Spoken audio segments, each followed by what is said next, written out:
If you want to be a part of our live Ask Me Anything, where you ask Stephen Pope, that's me, a question live on camera, join this link with StreamYard. Once you join inside of StreamYard, we can only have a maximum of 10 people in at any given time. And so you'll enter into our private chat and say, hey, I want to ask Stephen about this. I want to ask him about PPC, SEO design, catalog troubles, whatever it might be.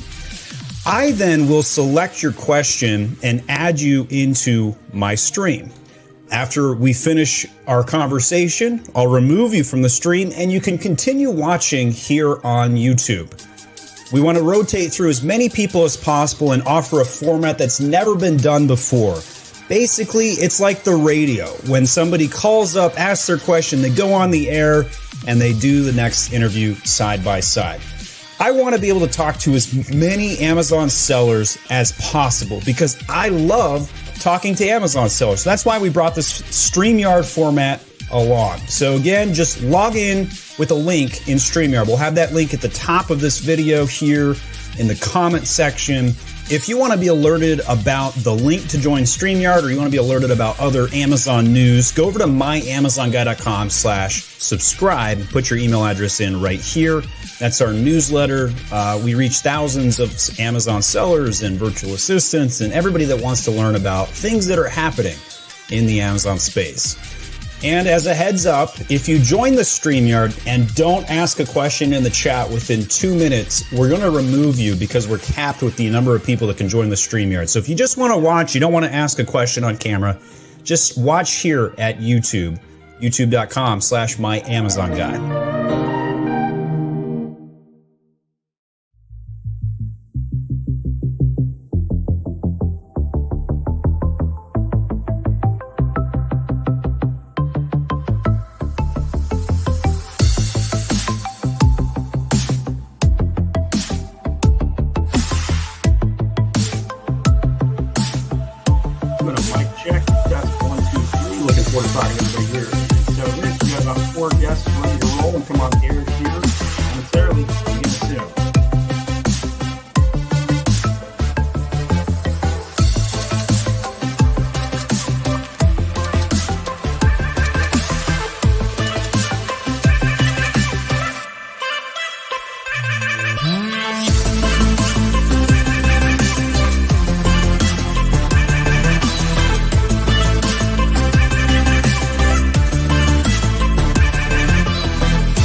If you want to be a part of our live Ask Me Anything, where you ask Stephen Pope, that's me, a question live on camera, join this link with StreamYard. Once you join inside of StreamYard, we can only have a maximum of 10 people in at any given time. And so you'll enter into our private chat and say, hey, I want to ask Stephen about this. I want to ask him about PPC, SEO design, catalog troubles, whatever it might be. I then will select your question and add you into my stream. After we finish our conversation, I'll remove you from the stream and you can continue watching here on YouTube. We want to rotate through as many people as possible and offer a format that's never been done before.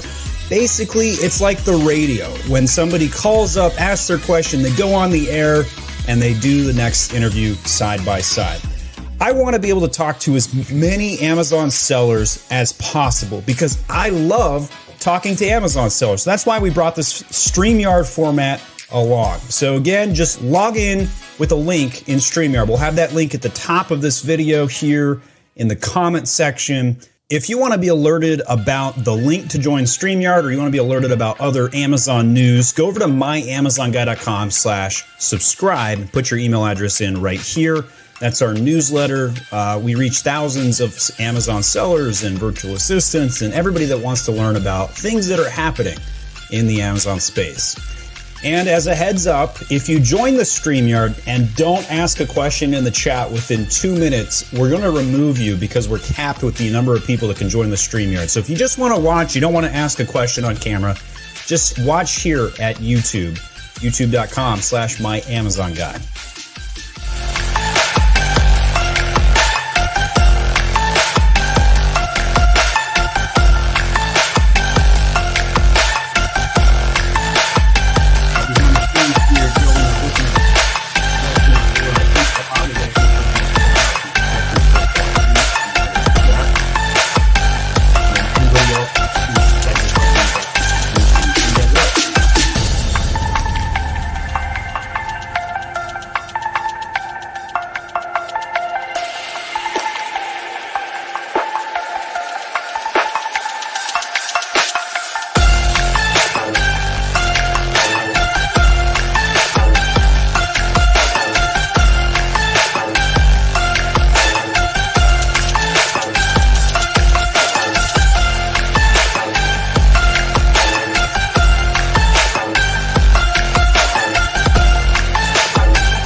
Welcome to the My Amazon Guy podcast. My name is Stephen Pope. I'm the founder of My Amazon Guy. And today, like we do every week at Thursday at noon Eastern Standard Time, I take questions live with other Amazon sellers. So we're going to bring on some guests who are going to tell me whatever problem they have. It can be a challenge with their Amazon account. It could be a culture question, problem with their business. I love all of those things. So we're going to dive straight in and bring in our first guest. So we're going to have Fahad join us. Welcome back to the show, man. Thank you for having me. I know you got a question about A+ content. So how can I be of assistance? Yeah, so I was trying to make the switch from A+ content to premium A+ content, and I realized in terms of the number of characters that I could use is a lot less, maybe 50% less. And I'm thinking when it comes to indexing and rankings and searches on Amazon, my results might not be as favorable. So I decided to stick with just the regular premium content instead of the premium content. So Does this make a difference regarding SEO and indexing and ranking if I go to premium versus regular A+? This is a fantastic question, and there is not a clear-cut answer on this definitively from a data standpoint. But I will tell you what I've done and why I've chosen to do what I do. I do think premium A+ content should be done, even though you may take some hits on the amount of text you can bring into the modules, just like you mentioned.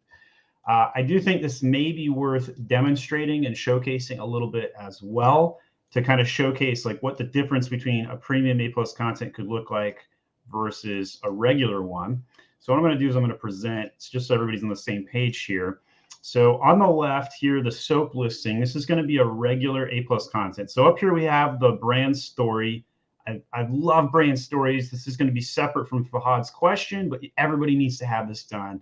Just see how much product I can link to here. I can right click, inspect the element. Alt text of every single photo is included. And I've put Spanish in some of these locations. There's just a lot of really cool stuff you can do in A+ content. Most people are ignoring this. As we go down to the A+ content, this is Fahad he's a cult follower of the My Amazon Guy brand. He knows how many words of copy need to go into the A+ content. We preach 500 words if possible. So you'll see that these modules have paragraphs of text filled in here. Now, when you pull this up on a cell phone, it doesn't look so great, does it? It's a little less aesthetically pleasing. However, it's absolutely what we should be doing. By the way, we just hit our limit on StreamYard, so make sure everybody is asked a question. If not, we'll have to kick somebody out here and get somebody else in queue. Just a heads up to the guys behind the scenes here. And then this is down in the product grid. This is my favorite module. We launched some new soaps here. You can see the contrast between these two. So now getting to the heart of the question. So here's what premium A+ content looks like. Here you have gigantic photo opportunities. Look how big this is. This is 2 scrolls worth of gigantic photos. You have different modules. You have horizontal modules, which you do not have access to as beautifully. You kind of do, but not as good in the regular A+ content. But there is still ways to get the text in here. And this is why I'm going to defend doing premium A+ content. You have plenty of places to look at this text here. Also, all of this text counts. So if you have something like this, let's say I was trying to rank for abalone shell, I could put the word abalone shell here, here, here, here, here repeatedly. So there's ways to get around the limitation. It's not as great to stuff your text in here. And because of all of the largeness and the value of the proposition behind the converting elements of premium A+ content, it outweighs the need to put the full 500 words of text in. In addition to that, we still have the brand story to stuff some text in. So that's why I think it's okay. But go ahead. You had a question? I was going to say, if you're either new to Amazon or you're selling a new product, would you advocate starting off on regular premium content and then switching to A+, just so you can get more indexing and high ranking? Well, by default, nobody has access to premium A+ content until they've made 15 regular A+ content. Yeah. So the default will answer your question for you. Yes, you have to. but anybody that does qualify for premium, I think it's the right way to go. If you think about it this way, if you went to 1,000 Amazon brand listings, and we're saying 1,000 different seller listings, how many of them do you think have premium plus content at this point? Like 2? It's too early, not many. Maybe, no. Right? And so if your page has premium A+ content and your direct competitor doesn't, and the consumer is looking at both these products, they're going to just, by default, you're going to get an extra percentage point or 3, hopefully, from converting on your premium A+ content. And so I think for all of those reasons, it's a pretty clear-cut direction. It's not a clear-cut data solution, however. It's not obvious to everybody that the data shows premium is better. I have not seen conclusive data, nor do I even know how we'd run that A/B test, to be totally honest. Amazon does have some A/B test mechanisms, but I'm not convinced they can give us a definitive answer data-wise here. I had one more question. I noticed some sellers on their listing has a caption exclusive to Amazon. What does that mean, and how do you get that? Say that one more time. The sales are exclusive So to the Amazon? caption is, when I look at my competitors, some of them says exclusive to Amazon as a caption. So sometimes I see, small business, which is a caption that I have, Yep. but it says exclusive to Amazon, which I don't have. I don't know what that is and how you get it. I have heard about this. I have not investigated this. There's two theories I have behind it. Theory one, it's automatic. They run a UPC check. They don't see it anywhere else. Theory two, it could be that certain brands have actually been invited to a special program where they're signaling and agreeing to be exclusive. Both of those theories could both be true simultaneously, by the way. We've seen Amazon come out with programs. But if anybody knows about this, I would love to learn more myself. Please leave some information in the comments section, even if you're watching this on the replay. Well, we've got a full backstage, Fahad, so I appreciate you coming on and get that Premium A+ content up. Let's see what it looks like, and we'll check back in with you in a week or so. I'm going to kick you out of the screen, too, as a heads up. All right, thank you. Continue watching on YouTube. We'll see you soon. All right. Okay, so who we got next going on? We've got Jeffrey Vallon. Bring in. Hey, Jeffrey, good to see you again. Hey there, sir. Good to see you again, too. You can hear me okay? I hear you perfectly. Wonderful. We haven't spoken in over a year, but things have been going very well since. One of the things I've been doing is I've set up a lot of Google AdWords ads that go to Amazon for external traffic purposes, and those have been working really well. One thing I noticed was Google has those shopping ads, and those are the ones that are at the very top, and you see a product at the very top of a page. And so what I thought is, let me go to create a Google Merchant Center account that links to the AdWords account. I went ahead and did that, set up Google Shopping. But what I found was you can't send a Google Shopping ad directly to an Amazon page. So what I thought was, let me create a landing page, a website type landing page. I'll send the Google Shopping ad to that landing page, and on there will be a button that says buy now on Amazon, and they'd click and then go to my Amazon detail page. Well, Google hit the account up for a misrepresentation and suspended that account. So Amazon did or Google? Google did. And so my question is, before I contact Mag and Saban and that sort of thing, is this something you guys could handle? Should I contact Saban and take up his time to try to help with, hey, what are the ways I can get this Google account opened up? Can you take a look at what I've done that got me this suspension?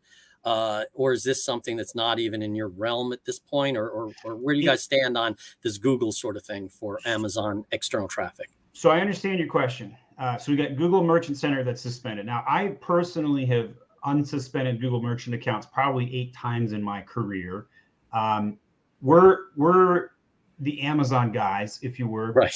And so my team has been trained on anything possible within Amazon.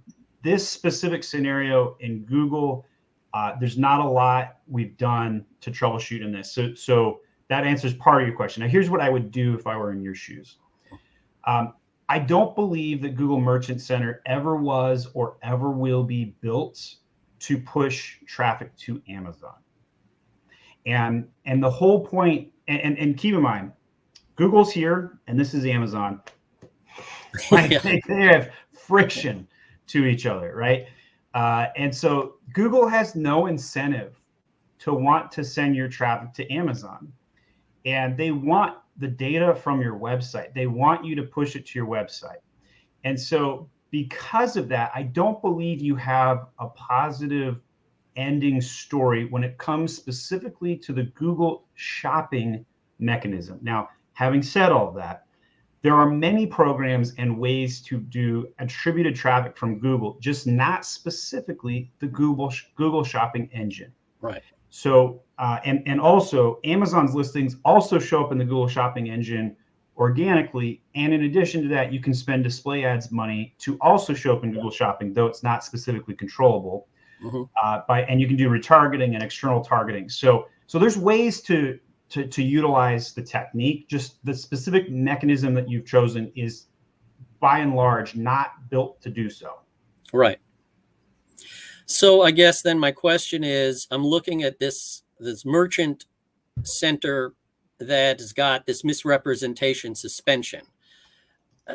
if I contact Saban and I say, hey guys, do you have any verbiage, any language that you recommend I send to Google and say, hey, I've taken all this down, I've done this, I've done that, and that will sort of get my Google merchant back so that I can at least go back to using it for regular website type things and just stay away and just keep my Google AdWords going the other way I have. I'm 100% confident you'll get unsuspended. The challenge is that before you file your appeal, can somebody purchase the product from your website? No, because this is just a landing page. What I've done, there is a separate website. Okay, yeah, this is what I want to understand. Yeah, so go ahead. You have to be able to purchase the product from the website for Google Merchant Center to work. You have to have public pricing and the meta tags filled out correctly so that they can feed the information in. The TNC that you're violating it's misleading, quote unquote, because they can't purchase it from where you're landing them. Gotcha. So I think you'll need to be able to have it purchasable from the website, then push them into the Google ecosystem towards Amazon.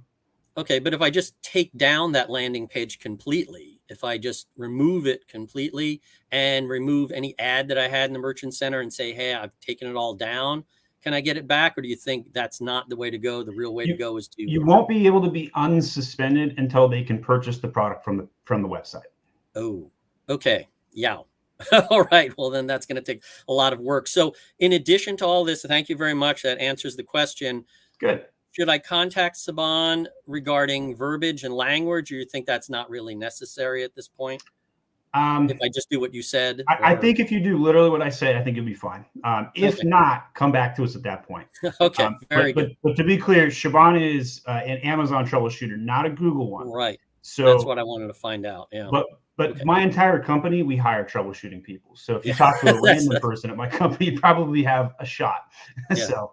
Okay, that's why I called you guys first. All right, well thank you so much. Very niche question we got today about Google Merchant Center from Jeffrey. Yeah. I'm sure that's going to help somebody out there as well. Let me know how that goes. Follow up. I'd love to hear your success or your continued failure and suffering. All right, thank you, sir. Take care. We'll see you, Jeff. All right, we're going to move Jeff over off the stream. You can keep watching on YouTube there. For the guests that are behind the scenes here, you need to have your webcam on and post your question in the chat so we can queue you guys up and know who's prepared and who's not. If you don't want to come on air, just keep watching on the YouTube channel. All right, I think 44 Mint had the next question up. All right, welcome to the My Amazon Guy show. How are you doing today?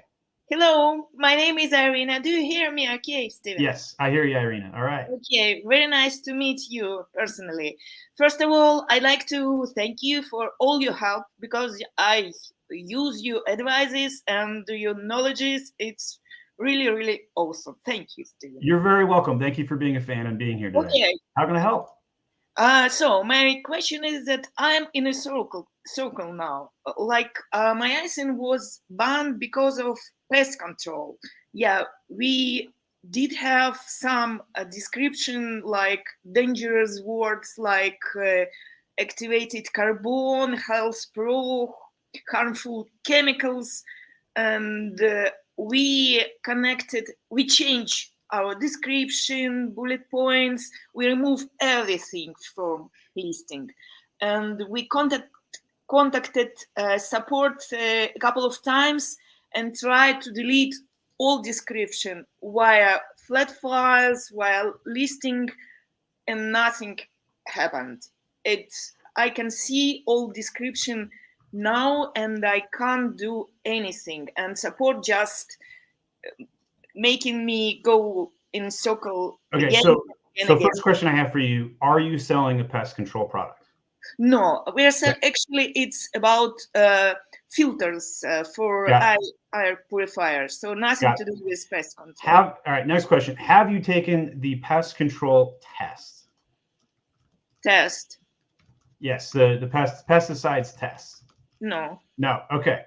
So step one, I want you to Google My Amazon Guy pesticides. And you can see that there's going to be an answer key here describing every answer to the pesticides test. And the reason I've publicly listed these all out with all of the actual module questions and answers is because of situations like yours. I think it's ridiculous that Amazon is suspending listings because of perceived pesticide issues when you're not selling a pesticide. There's a link right here. I don't know if this link still works. It should. That takes you directly to the test. Try and click that. If it doesn't work, let us know. Add a comment or send me a note to podcast@myamazonguy.com. But in any case, all of the questions and how to answer them and whatnot are present. And the reason you need to take this is so that they can authorize your account to sell pesticides, even though you don't sell them, which is ridiculous, right? All right. Then after you have completed that, the next thing you need to do is to appeal the specific product. I have a second video that you're going to want to watch, and it will describe how to change the settings on the back end. So I believe it's this one right here. And there's two things you may need to check. One is the, and I'm going to mute this video. We're going to hit play, and I'm going to go to a specific spot. So let's go. So right here on the back end, you see how it says pesticide marking, pesticide registration status? Yeah. What you need to do. I've done those both. Yeah. Good. And you put in their EPA registration number, and then you put in, this is not. You've done this step? Yeah. Great. Yeah. Cool. All right. So then the last step that you need to do is just appeal to Amazon and say, hey, I have filled this information in. Please re-enable my product. Instead of trying to claim whether it's a pesticide or not, ignore that part. Just ask them and say, hey, I have filled this out per your requirements. Please send it live. Your problem might be that you haven't taken the pesticides test yet. I bet you could be back in live here in the next 48 hours. Take the test, submit a ticket telling them that you filled out that pesticide information and you want to go back live. Let me know how it goes. Okay. Thank you so much, Steven. You're very welcome. All these complex problems people are dealing with, it's such a headache. I mean, I can't believe you got stuck on pesticides, right? Like, it's just like, oh my goodness. It's like, you didn't get in the business to sell on Amazon to deal with this bull crap. Yeah.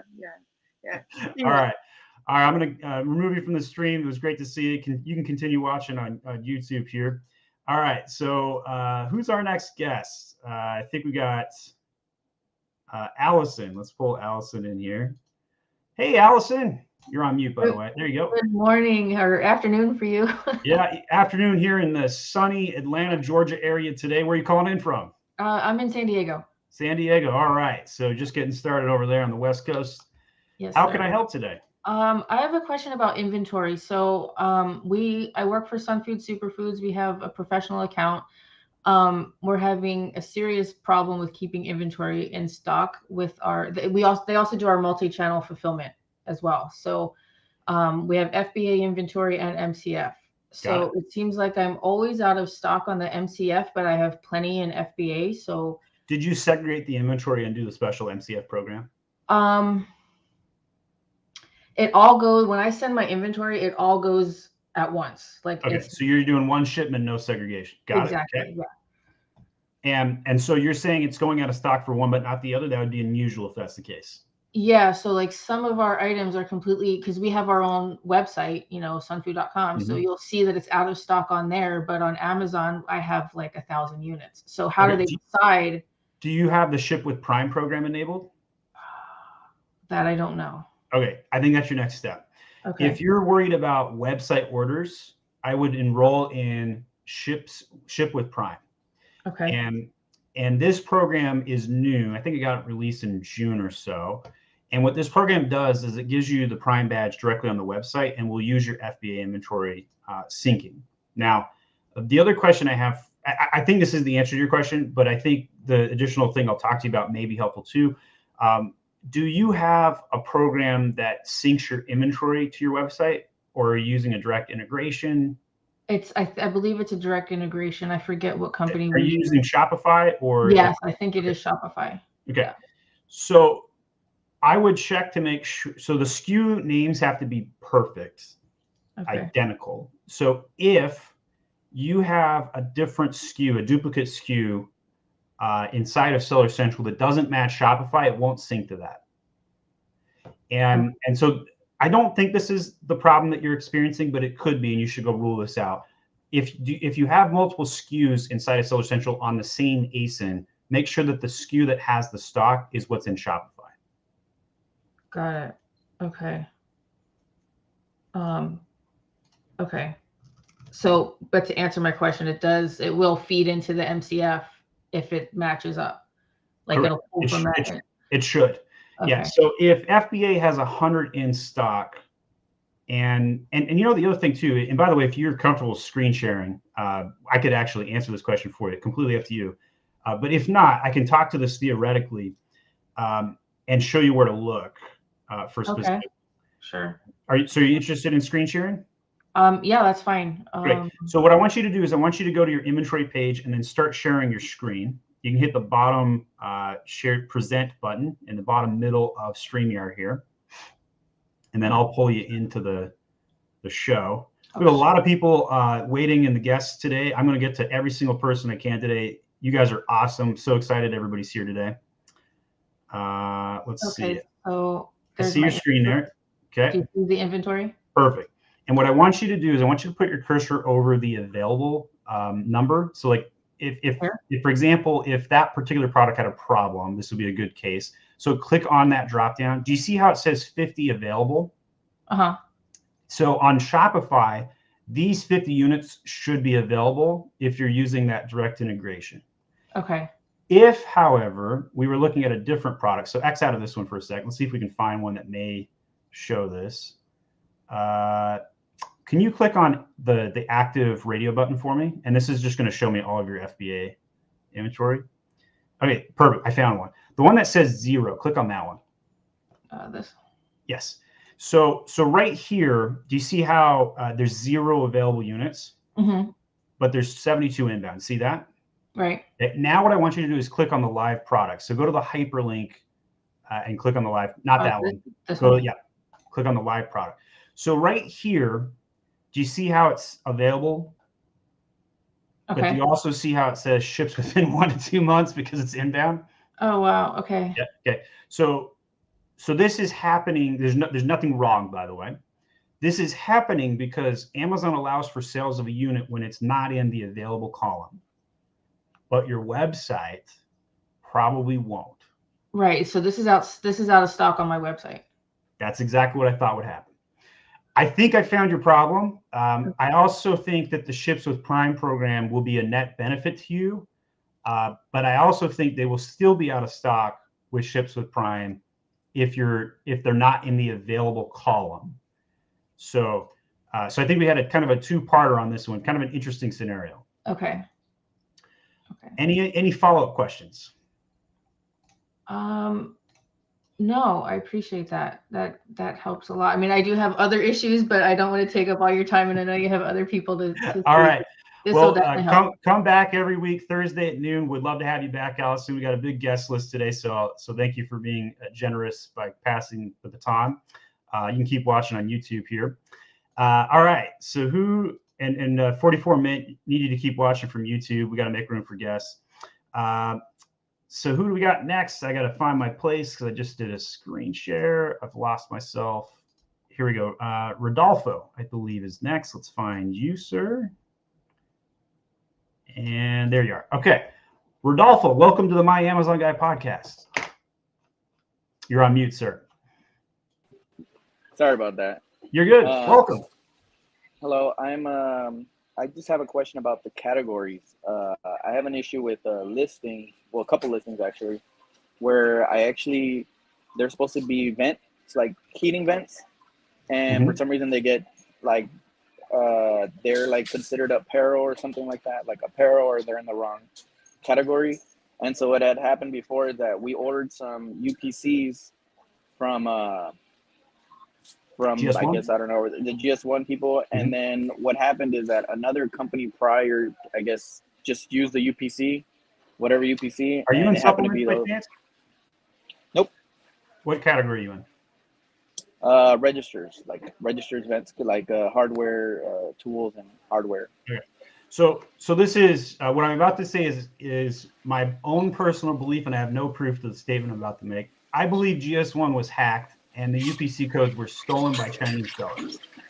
And so if you purchased GS1 codes, you did everything Amazon told you to do correctly. However, hijacked UPC codes are an actual thing. It's an actual problem. So if I were in your shoes, this is what I would do. I would buy new UPC codes. And I would start an entire new string. Because if you choose not to do this, guess what you get to do? You get to fight GS1 and Amazon with the data. Yeah. So, and what I would do too is if you purchase those GS1 barcodes with a credit card, I would do a chargeback on it. Ask them for a refund initially, but then do a chargeback because they sold you broken UPC codes, most likely. Okay. Now, the other part of your question was how to change a category. So I'm going to do a little demo on this.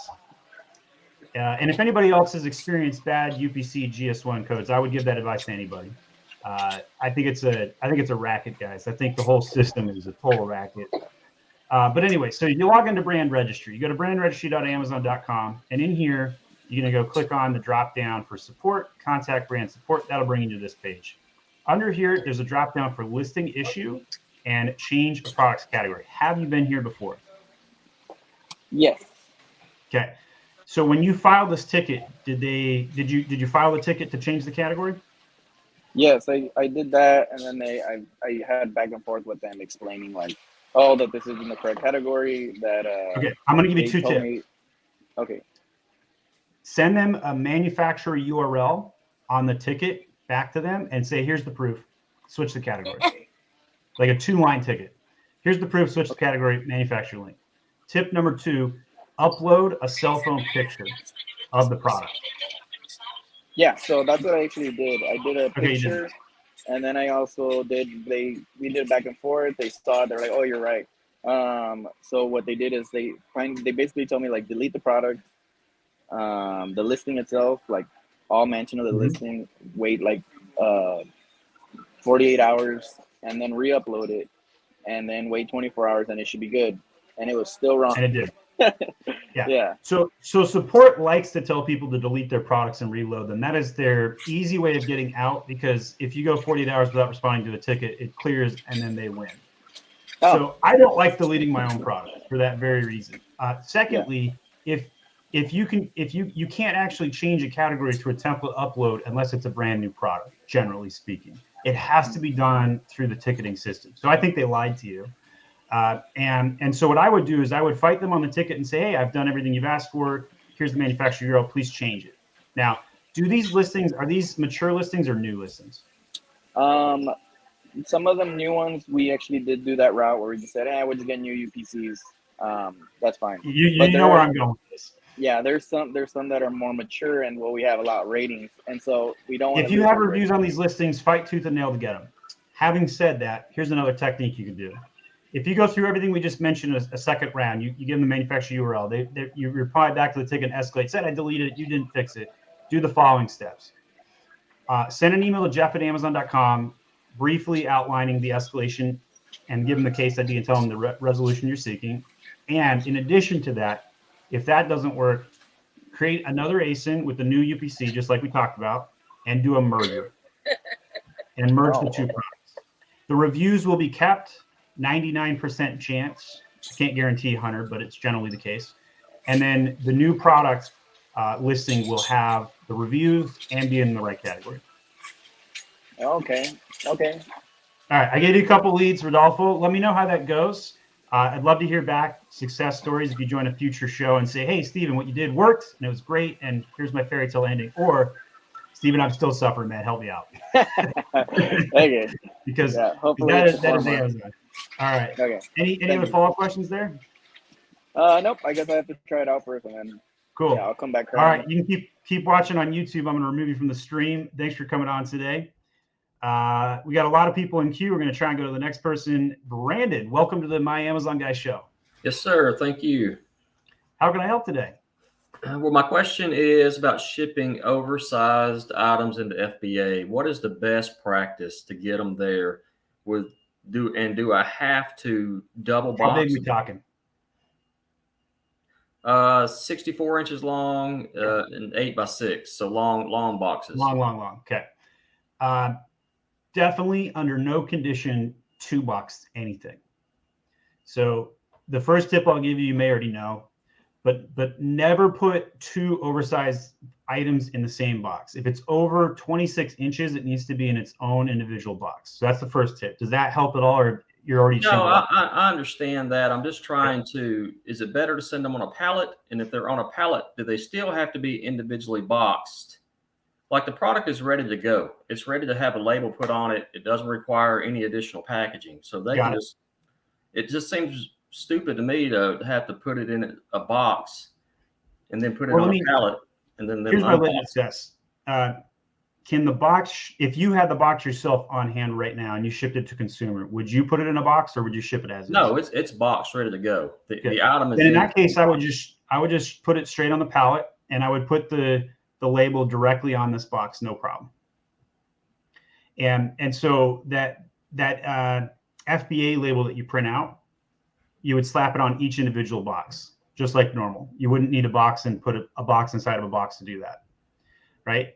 So on the pallet, you'll have the 4 pallet labels on each individual case, which is a single unit in your case. You'll have each FBA shipping label. And in addition to that, you'll have your UPC barcode or the FN SKU. Does all that make sense? Well, it does, but then you've got all those extra stickers on the box that's going to the customer. That's correct. That's normal. Okay. The only way to get around that would be to put that into an additional box. It's just not necessary. So what typically happens when somebody's selling oversized box, and by the way, I used to work in the lighting industry for a couple of years, and we had this exact same constraint you did, like shipping out chandeliers, you name it. Mm-hmm. And so the consumer will in fact get a box with multiple stickers on it. That is okay. There's no way around this. And if you try and circumvent this by, say, doing the following, building a pallet of a single SKU, not putting the FBA big stickers on, but just putting it on the pallet, you run the risk of some of that inventory not checking in correctly and being lost. So the risk of that is greater than the benefit to having less stickers on a box getting to a consumer. Okay. At least from my experience. All right. Well, cool. This is, shipping questions like this can be very untransparent and very much you just have to make mistakes until you figure it out kind of situation, which is aggravating and costs thousands of dollars. So before I let you go, Brandon, is there any follow-up questions you have on this? Because I know this is a stressful situation. No, that I think that answers it. I was just trying to avoid having those extra stickers, but it sounds like I've got to pay for an additional box that's going to be thrown away if I want that product to arrive. As if we ship it from here, it has a shipping label and that's it. Yep. If it's going to ship from FBA, it's going to have a shipping label plus all the other stickers. Correct. If I do not double box it. That's correct. And if I was in your shoes, I would just not double box it and just go the sticker route. If you think about it this way, you're never once ever going to have a customer complain to you. The only time that I could foresee a customer complaining to you is on a return, right? If a customer did a return and the item wasn't even open, let's say, there could be multiple stickers getting to the consumer on a ship to scenario. Mm-hmm. But in those cases, you just be like, well, is the item fine? The customer's like, yeah, then you're good. And if the item's not fine, you make them whole and you play out customer service. But I think it's very common for lots of stickers on oversized single boxing to happen. I just think the customer's okay with it. And I honestly don't see a lot of pushback. All right. Well, good deal. Thank you. Cool. Brandon, thanks for coming on. Let me know how that goes. All right. Thank you. Later. You can keep watching from YouTube here. I'm going to kick you out. And let's go next to Michael. All right. We got a lot of guests waiting behind the scenes. Super excited to get to everybody today. Michael, welcome to the My Amazon Guy show. Hey, Stephen. Thank you very much. I think you guys are great. I utilized your services and it was unbelievable. So thank you for that. And I appreciate what you're doing. Thank you for the endorsement. Yep, for everybody. So if you haven't used it, use them. They're great. So I have a question. I have a $20 item. After Amazon fees, I get about $12.50, $13. I do Amazon advertising. So at the end of the day, I spend $10, $15 a day. It's slow time, so I'll do 2 or 3 orders. It doesn't pay for me to do it. I do the brand lookup, and I see all the keywords from the prior month, which are great. Where do they go? How do I utilize them? In the catalog file, it says generic terms. There's a generic terms section. I did a template and put some bogus keywords in there, and I waited a week, and none of my products showed up with those bogus terms. And the other issue is when I do the advertising with Amazon, my product's always at the bottom of the page where my sponsored ads are always at the top. So they're always clicking those first. I would like to eliminate the advertising, but I don't know how to do it or what the best place to do it is. All right. So we've got some technical questions mixed in with some strategy. So let's see what I can do. So let's start with strategy because it's easier to answer. And that is, you're always going to have to be advertising on the Amazon platform. Okay. There's no way around that. Okay. Having said that, the technical questions that you've asked are basically, well, how do I limit that? How do I limit that through SEO and keywords, right? Did I capture what you're trying to get at today? Yes. Okay. So the product that you're selling in your intro, are you the sole seller of it? Yeah, I have a patent on it. There's no competition. I thought it would be easy. It's not that easy. Isn't that the Amazon story right there, folks? Hashtag Amazon is passive income. We just throw a patent on this item and everything I'll just print money, right? Yes. Yeah. We got lots of smiling faces on the behind the scenes guests waiting too. All right. So the generic search terms are helpful, but not the only thing you have to do to index a keyword on a product, right? So all of the things that you need to index on a product: title, bullets, description, the brand story text, the A+ content text, the alt text of every single photo on your listing, and then also the search term field in the back end. And then in addition to that, advertising, which is the fastest way to index for a product. So of that list, is there an area you might have like a question on how to utilize? I know you started talking about the generic keyword field, and we can focus there if you like, but which of those would be the most helpful? I think I have all those covered except the alt text, which I will add, but the rest of those I have covered. Okay. So I'm going to just briefly demonstrate for 30 seconds how to get to that alt text so everybody's on the same page, so everybody knows what I'm talking about here. Yeah. So I'm going to share my screen here. And so I'm just going to go to one of my products. I got a Lord of the Rings tumbler here. As we scroll down, I can right click any image, this image here, any of these images. These are premium A+ content, and including these images down here. So I'm basically trying to show you just how many freaking A+ content alt text there are, right? And so when I'm putting my cursor over here, you can see some of the information showing up. It's actually pulling the headline there, but the alt text will show up in the code as image alt equals, and then you can see the words right there. And so those are additional ways. Now, these products that we're talking about in question, the ones that you're having trouble indexing, and by the way, I define indexing as showing up in the top 300 results. I define ranking as showing up in the top 20 or trying to rank higher on the page, if you were. Are you tracking your keyword rankings? As best I can. We're a small company. There's 2 people when I can. I'm sure you'll do a better job, but yes. Sure. So I recommend all of my clients use Helium 10 to track the keywords. We do have a promo code to this. I am an affiliate of Helium 10, and we'd love for everybody to sign up and buy me a Chipotle burrito by doing that. So I'll post the 20% discount in the chat so everybody can see that. Thank you for that. Promo code Stephen Pope 6M20. That's 6 Mary 20. And you can use that over at helium10.com. That's good for 20% off the first 6 months. Now, inside of Helium, you get the ability to track keywords over time. So when you're doing SEO work, if you're not tracking the keyword rankings, this is a next step in your journey. You have already started looking at the brand analytics. I picked up on that in your intro. The benefit of the brand analytics, and I'll also demonstrate this just because I know some people don't know what I'm talking about yet. The brand analytics is really cool because it shows the market share. And so you can see here, so let's go to, so here's my Lily Posh brand. This is a clothing brand that I launched.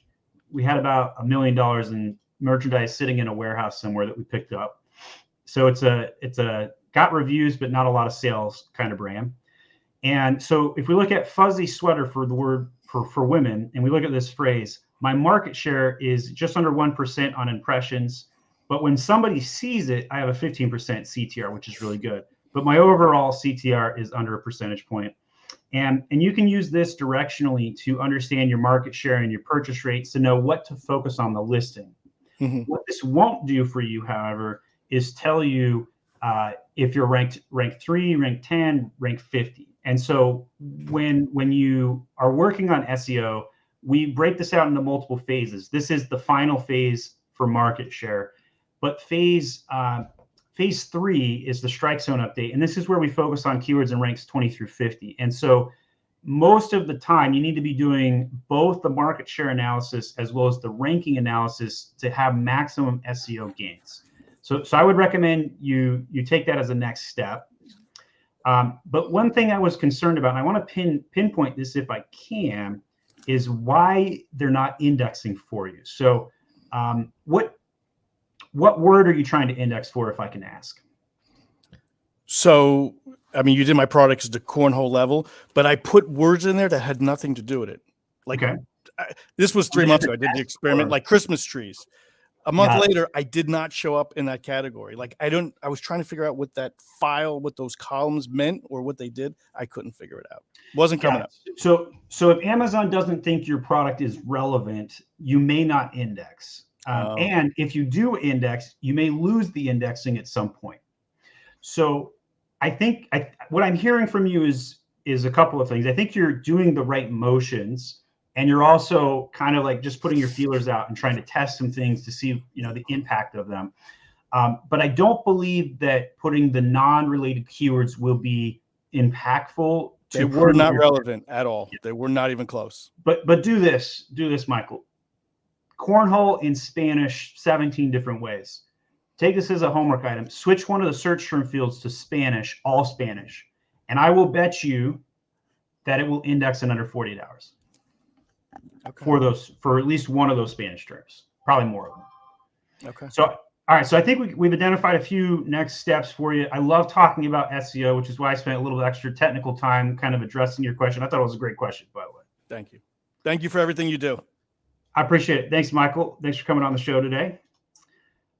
So let's go to Osos. And is that how you say your name, by the way? Hello, Steven. Hey, how do you say your name? Yeah, it's my nickname. Yeah. Is it Osos? Yeah. So I did it right. Yes. Okay, cool. All right. Yeah, you got it correct. Yeah, you got it correct. And I know you've got a changing brand owner question. How can I help today? Yeah, okay. So I am changing the LLC owning my Amazon account, okay? And the brand is registered with USPTO with the old LLC.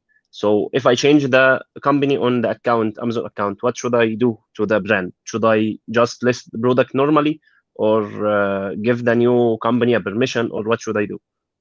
So just to confirm, is the Amazon account transferring? Yeah. Yeah. Okay. So this is an easy maneuver. You change the legal information and nothing else as it relates to product data, brand name, none of that will have any impact based on this maneuver. Be careful on the bank transfer. When you switch the bank details of an account transfer, you need to do it before a deposit. I'm sorry, excuse me, I just said that backwards. When you switch the bank account details, do it after a deposit. If you do it within 5 days of a pending deposit, Amazon has a propensity to lock the account down, remove all users, and do some security protocols. But if you do it right after a deposit, probably won't have any problems. But the legal changeover, honestly, you basically just do a new tax interview. It takes 30 seconds. You're done. They look up your ID and you're fine. Nothing else really needed on the account. Are you selling them the email address, or are they going to switch that? No. Should I contact them first before I made the change? So when you're transferring over the account, the admin email that opened the account, it will be the same. It'll be the same. Okay. Should I leave it the same? Is it better? It is for the buyer, not for the seller, but it is for the buyer.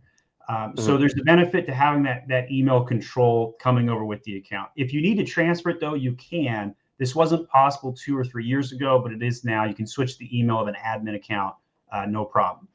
The caveat is any email that's ever been connected to Amazon cannot be put into the admin email field, even if switching to a second owner. So never switch the admin email to an account that's ever been connected to Amazon. So if you have Stephen at StephenPopesBrand.com, I couldn't open up a second account with that same email. I couldn't transfer a new account to that email because it's already connected to one as well. So, all right. So Ozos, hopefully that was helpful. Yeah, thank you. All right. I have another question if there is still time. Yeah, fit it in. Go ahead. Okay. Yeah, it is related to reimbursement. So 3 months ago, I had some missing units from inbound shipments, and until today, I couldn't get it. So my question is, does Amazon have like some levels on, like, for example, if you have like reimbursement for $100, it's okay, but if it is more than 1,000, they will give you a hard time. So in my case, like I think the value of the goods is around $1,600. So I don't believe they give a harder time based on the quantity. Quick plug for my service here. So if you get stuck, Osos, feel free to sign up for my refund guide. The first $500 are on us, and then we charge a 25% commission only on things we recover for you. So you may want to check that out if you're having frustration. But it is possible for you on your own to process refunds out of Amazon. I like to call them clawbacks. And so anything that's lost or damaged or lost inbound shipments, Amazon will pay you as if they sold. And I do have videos that walk through this. If you just talk, I think if you Google clawback my Amazon guy, it might come up. No, apparently not. But Amazon owes you money. And I have a couple of videos on this, I think. I'm trying to find so there's the My Refund guy. I managed to get so many products, but the value was like $200. Got it. So if you follow that process for the larger shipments, it'll work as well. So yeah, you have a few videos if you guys want to do it. You don't have, you don't want to hire me for it. It's possible to do it yourself. You file tickets, you download some files, and then you just file the FBA reimbursements reports showing, hey, please reimburse me for 57 lost units on shipment ID XYZ. So if you have any struggle with that, sign up for My Refund guy. But Osos, I'm confident you will get that big return as well. Cool. Okay, great. Thanks, all right. Steven. Thanks for coming on, man. Let's see who's next. We got CM Kennedy. We got 2 for 1 on this one. Hey, good to see you. Hello, this is Emily, by the way. Nice to meet you, Steven. So a question we have is that we had an Amazon account that's been going for a couple of years, and then we recently launched a new product about a year ago, and that new product has significantly outgrown the original brand, and now it's become its own brand. And now there's some brand confusion because of the seller brand name store. And so we were thinking whether we just change out the entire Amazon name, or we just create a whole brand new Amazon account and somehow sell it through. We should also note that we do have a patent, and we have been talking with Brand Transparency, which hasn't been much help. And I would almost guess that they're shutting down or something because their communication has really died off in the past several weeks. I don't know if it's the holidays, Well, Amazon just announced today they're laying off 12,000 people. So it could have at the corporate level. So it could just be that the support sucks and is not ever going to get better in any shape or form. We did put out a little Christmas jingle about how the only thing we wanted for Christmas this year was functional Amazon seller support. So that would be great. Pretty hard to read whether the transparency program is going the way of the dodo bird. I want to get to the root of your question. So you were thinking about opening up a second account, and you have a brand and you got a patent. I captured those things, but help me understand the crux of the problem a little bit more. Give me some more context. So right now it says on the product, it says, visit the brand store A, right? And people are getting confused with that name versus like what we're calling the actual product. Because we've created a couple products. And a couple brands. Yeah. So there's a little mixture between it, and people are looking for our brand, but they see an old brand name. They don't know what it's related to.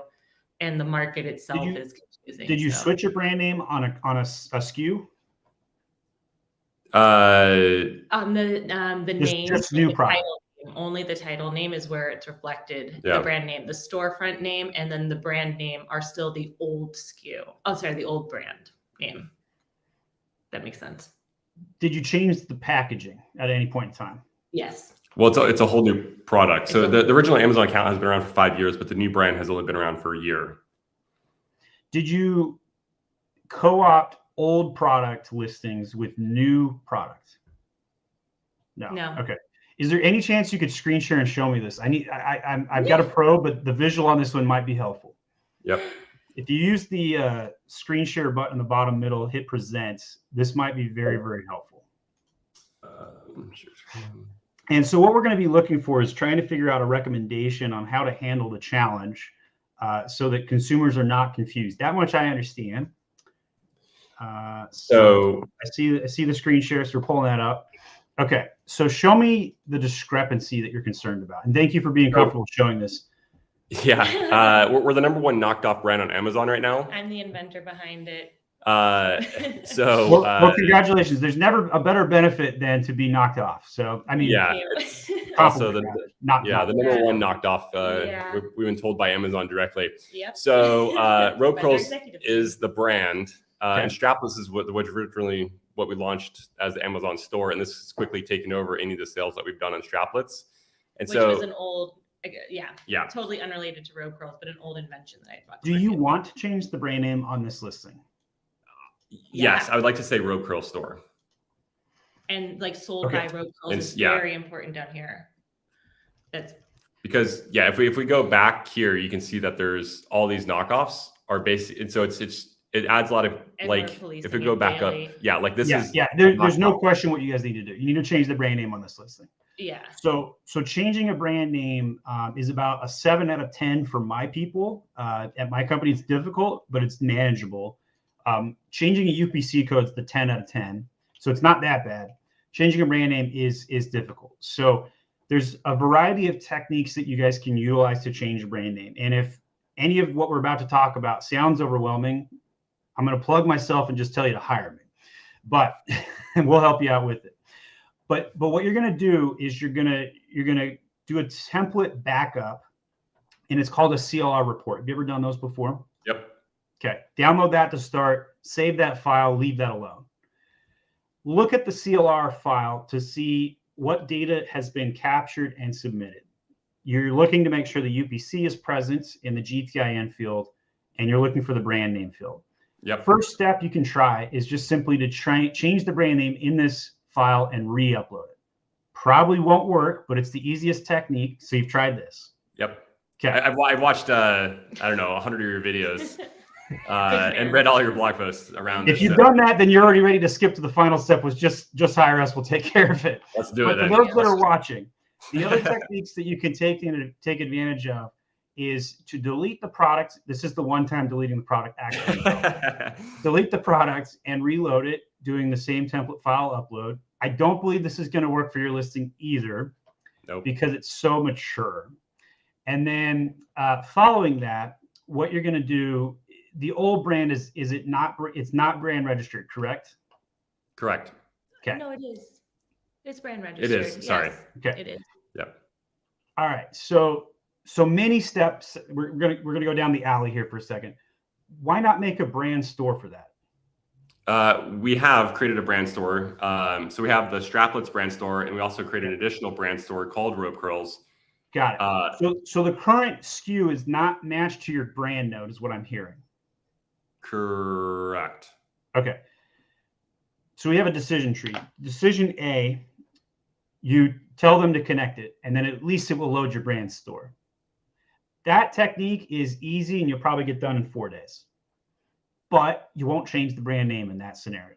Yeah. Option B, do not try and connect the SKU to the brand node, because it's actually going to be easier to change the brand name if it's not connected to a brand registered brand. So the real win here is switching the brand. And I think you're going to go down option B, but you've hit some roadblocks and are struggling to get it changed over. So you have an item that's parented the parentage will have to be destroyed as part of switching the brand name, just as a heads up. So no reviews. The reviews may not recombine perfectly. They should in your category, but I can't guarantee it. And then you'll rebuild the parentage with the new brand on all of the listings that are currently connected. Okay, so the listing in theory will look the exact same with all the reviews, just with the brand name changed. Yeah. That's the end goal. Okay. It's complicated. There's a lot of work to get where you're going. And then after you've done the template files, you're then going to start doing the ticketing on the back end of brand registry and say, hey, you know, you may have to unregister the original brand. If you don't care about that brand, I would go ahead and unregister it. Then ask to change the brand name. And then once you've failed all of that, you can then email Jeff@Amazon.com and escalate. Here's the case IDs. Here's the steps I've taken, because it's an untransparent process, and it's a culture of escalation. Or you can just hire us and we'll take care of all that. I can't remember how much we charge for a brand name change. I want to say it's $1,000. I'm going to pull it up real quick and pull up the server just for anybody that's curious. You guys can check this out. Yes, it's $1,000, but we can do up to 10 ASINs, and we will rebuild the parentage as part of that. Wow. Cool. Thank you. Cool. Yeah, we've been struggling this for the past several months, and there's no doubt you should just hire us. It's a waste of your time to try and troubleshoot this further. Yeah. So especially with a scaled, mature product, you're better off doing something more fun, like launching more products. Yes. Yeah. All right, we'll call after this. Okay. Can I ask you one last question, super please. quick? I believe it's especially since you're hiring me. I better give you a bonus. So our listing is also opened internationally. So like Amazon.Japan, JP, you'll find our listing. I think it was opened up accidentally by an agency that we hired. Either way, we don't sell our product under it, but there's a lot of ASIN hijackers that are selling counterfeit products. It is not product that they bought from our storefront and are reselling it. It's just have you filed a trademark in Japan? No. You're not going to like this answer. That's the next step. Yeah. I have to do it for every country. Yes. Okay. Every country you care about. Got it. Great. And I guess also somewhat related, you can't just like close these listings, can you? Like we're not selling our product. We don't want our name out there being tarnished. If customers are getting angry, they're complaining to us saying they got bad product, and we're like, we never sent it to you. I think you should try. I don't know if it's possible in Japan specifically. So like if you're trying to get an ASIN nuked out of Canada and you have a US trademark, I know that's possible. I'm not clear if you can get an ASIN nuked in Japan with just the US trademark brand registered. I'm not clear on that. But here's what I would do to find out. I would file brand registry in Japan today using your US trademark. And then once that goes through, and by the way, it's the same exact process to file brand registry in another country as it is. So if I pull up my screen again, I think, let's see if I can figure out how to do this. Here we go. So in here, you go to brandservices.amazon.com, hit get started. And then I believe at some point, yeah, here we are. So does Japan show up? It does. So you click on Japan, you log in, translate this to English. I'm sure there's a drop down, but we can hit the English button or whatever, and then go through the regular Japan process with your US trademark. I'm assuming you're on the 1A USPTO principal registry at this point. We will be. Honestly, Stephen, our trademark's been pending for over 2 years now. Talking with them is because of the Amazon backlog of what has happened in the pandemic. We got a German trademark in the interim because you're trying to get Amazon. Okay. Use that one. It'll work. Okay, cool. If it's on the principal registry. Yes, it is. If it's not, here, by the way, here's another tech. So I'm going to get a 2-for-1 on you guys here. I would also recommend that you file a logo mark in the US PTO and then register that brand as well on Amazon to get better control mechanisms. And that the reason that your current word, I assume you filed a word mark in the US previously? We filed a word mark only, yes. Yeah. And yes, we've done it previously. Yeah. So we file trademarks for $825. I'm sorry to turn this into a sales call, guys, but it's very helpful. That's great. No, we love it. Yeah. And on here, I define the difference, like, should I get a word mark? Should I get a logo mark? 9 out of 10 times I tell someone, get a word mark. You can see that's in my FAQs right here. You're the 1 out of 10. You need a logo mark. And it's because your word mark has been pending for so long. You could get a logo mark registered in under 7 days, and then it will go on the principal registry in about 6 months. And because you have transparency issues, mature listings, other markets in Japan, that's why I think this is worth it for you guys. Would I go out and file a trademark in Japan? Not until you've exhausted filing Japan registry and just try to nuke the ASINs. And to remove an ASIN, what you're going to do is you're going to file an IP infringement against the ASIN, not the sellers. It's the ASIN you want down. Isn't the ASIN our own ASIN then? Yes. Or am I wrong? Okay. It is your own ASIN. And so be careful. Make sure you're in the Japan dropdown when you do this. Okay. Also, I cannot guarantee with 100% certainty that if you file a takedown in the correct Japan dropdown, that it won't affect the US one. It shouldn't, but you need to be watching that diligently. Yeah. Got it. So maybe start this on an ASIN you don't care about. And then once you've proven it works, then try it on the other ones. And don't do them all at the same time. Yep. Okay. Okay. Thank you a lot so of much. things you have to do. You need a brand name change. You probably need a second trademark in the USPTO for the logo. I look forward to serving you guys and helping you guys out. You guys are great people. I can tell you've got blood, sweat, and tears into this brand. Keep doing what you're doing. Thank you so much for Awesome. helping us through this journey. Yeah. Really appreciate it. Yeah, you've been lifesaver. Very welcome. Thank you. Lifesaver. Thank you. I look forward to seeing those smiles continue and seeing you grow throughout this full brand new year. Appreciate it. All right, we'll talk to you guys later. All right, so we're gonna jump Matthew in. He's jumping the line because he threw a $20 donation, and I'm gonna reward him for that. Matt, good to see you again. You have been a continued star of our show, and everybody has seen the suffering that you have experienced as an Amazon seller. And if you guys haven't seen Matt's story, go back to our previous lives and watch them. They're incredible. So, Matt, you're a glutton for punishment. How can I help today? Nice to see you, Stephen. And capitalism does work. It does. So there's a quick question, same notion. So my IPI score is so low. It was actually under 300. Now it's like 310 maybe. It's bad. And my max inventory is at 1,000. And I got an email that says basically with such a low IPI score until March, they're not even considering that. So that's not an option, getting that raised. I've tried. I was going to guess February. So the Yeah. fact that they're saying March tells you how bad it is.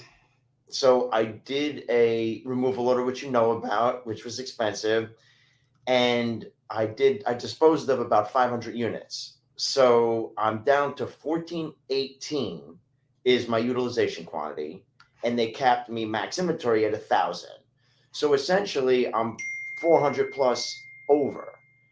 I can't dispose of any more units because when I go there, they're unavailable to get rid of. You have a damned if you do, damned if you don't scenario. Yes. Okay. How has the ticketing progressed for you on putting the inventory out of reserve into available? After we chatted, I wrote exactly what you wrote, and I got the same email. Nothing. So what that tells me is they're so backed up at FBA that they're just flat out ignoring you and screwing you over, essentially. So I think that you're going to have to continue escalating. There's not a guaranteed path of success here. And so what I would do is I would continue that path of escalation, keep filing those tickets, and then send the proverbial jeff@amazon.com email where you list out the steps you've taken as briefly as possible and tell them like how this is just completely ruining your business, right? Trying to impact it a little bit, put a little emotion on this particular email. I don't believe there is another path of success for you besides that. And the reason I say that is because you've done everything I've told you to do already, and all of those have failed. So you're going to have to escalate up the chain, bypassing the regular support and hoping that they take your consideration under advisement. So you're saying when I write a ticket, because I've written so many, so when I write a ticket, say I'd like this escalated, or just send it to Jeff? Do that too. Do that as well. but I think that you're well past the regular support. You need to send an email to Jeff and say, hey, I've ticketed this 3 times. Here's the case IDs. I have X number of units stuck in reserved, and it's counting against my IPI. Here's the proof. I can't ship more in because of this. And I literally, my business is collapsing. Can you release my inventory or give me a higher restock limit? And they're going to give you one or the other. Hopefully, it'll most likely be the restock. I'm sorry, the release of the reserved. And in your escalation tickets to Amazon seller support, you should tell them, hey, I need this escalated over to an FBA facility to find and locate my inventory and dispose of it, or to find and locate my inventory and put it back in available so I can dispose of it. Use that precise language as well. Okay. And that's to Jeff at Amazon. I should do that directly and just. You're going to send a Jeff at Amazon email with, here's the steps I've taken, here's my problem, here's the solution I need, and maybe an extra sentence or 2 on my entire business is imploding, please help. Okay. At the bottom. So you're in a damned if you do, damned if you don't situation, and you have to throw Hail Marys. Your chances of success are limited. It's still worth going through the motions because of the situation you're in, but you're in a death spiral right now. There's no getting around it, and I'm so sorry that you're experiencing this. If I closed one of the listings, let's just say, because I have one of the notes that sounds like 300 something, would that wipe out that amount in any form or shape? No. No, FBA and merchandising are unrelated, and FBA has been the problem that you've been experiencing as it relates to logistics and inventory control mechanisms. So deleting the listing will not affect the IPI. In fact, it actually might hurt it because they'll count the stranded listing inventory against you. Good questions. Thank you very much. Terrible outcome, and I'm really sorry. I feel like I'm the Amazon doctor giving a negative prognosis, sir. You have cancer and you have 3 months to live. I am so sorry, Matthew.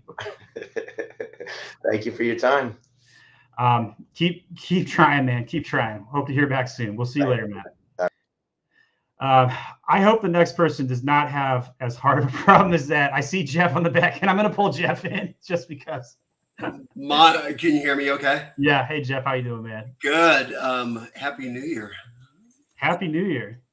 So speaking of Happy New Year, a few days ago, I go through my reviews every single day and either refund, contact customer service, blah, blah, blah. I look at all my reviews. Got a review 2 days ago, 1 star, and the review was for old-fashioned meatloaf recipe. And it was an entire recipe for meatloaf. That was the review. And it was 1 star. So I contacted Amazon. Isn't that amazing? To try to Can we just take a moment and talk about the fact you got a recipe for meatloaf and a 1-star review? On a 1-star review for something that is nothing. It's a heart rate monitor. Anyway, so I contacted them and they said, well, we cannot remove the review because it doesn't violate terms of service. And I'm like, okay. It does. Here's how. It's not helpful. So here's the thing. You can do unhelpful, or you can report it that way. It's not a big deal in this particular case. I just thought it was very odd because we already have 15,000 reviews. We're at 4.5 stars. But I was thinking, my goodness, if this happened to 1 or 2 of my other brands that have like 10 reviews, 12 reviews, it could take them to a 4.3 to a 3.8 with just 1 review. But Amazon refuses to deal with stupidity like this. Is there any solution? 3% chance of getting a negative review removed from our experience. We do have a guide, and I know you're aware of it, Jeff, on how to remove product negative reviews. And if anybody else wants to find our guide, just Google negative product reviews, my Amazon guide, removal, and you'll find it. But the keyword that you have to press on your particular tickets, Jeff, is this review does not help the consumer make a purchasing decision. It is in Amazon's best interest to remove it because it violates Amazon's terms and conditions of being helpful. It has nothing to do with the product. Please strike this review. And And I honestly do think you have a strong case at removal on this one. With the 3% removal rating, though, that means you need to file 30 tickets to get this out. How do people do this? It's a customer called Florida Woman. I always look at their profile to see their other reviews. She has like a dozen 1-star reviews and one 3-star review. So I'm going to say something. He's in there reviewing negative 1-starring a bunch of different people. For what reason? One of two reasons, and both of these are going to be very not politically correct comments I'm about to make. So if you are the PC police, put your ears behind. I'm not. Yeah, but there will be somebody listening. One, they're either a Karen, they just like to complain all the time, or two, and this is actually more likely the case, they're a paid bad actor, and most likely paid by the Chinese, and so.